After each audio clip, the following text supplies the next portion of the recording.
আমার নাম বাসাবাগি। পানিগুলো জীবন সংগ্রামে হেরে না যাওয়া এক নারীর নাম। থাকেন গাজীপুরের শ্রীপুরে।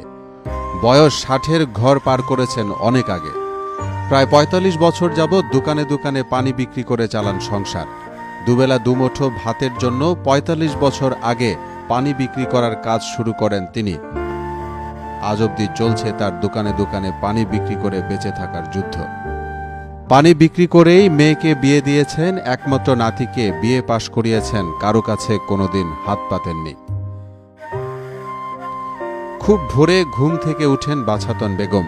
যখন শান্ত নিঝুম শহরে সবাই ক্লান্ত হয়ে ঘুমের রাজ্যে, বাছাতন বেগম তখন কলসি কাঁধে এই দোকান থেকে সেই দোকানে। প্রতিদিন একই নিয়মে এভাবেই চলছে বাছাতনের সংগ্রামী জীবনের সকাল সন্ধ্যা। ১৪ বছর বয়সে বিয়ের পর এক মেয়ে আর স্বামীকে নিয়ে কোনোমতে টেনে টুনে চলছিল বাছাতন বেগমের সংসার।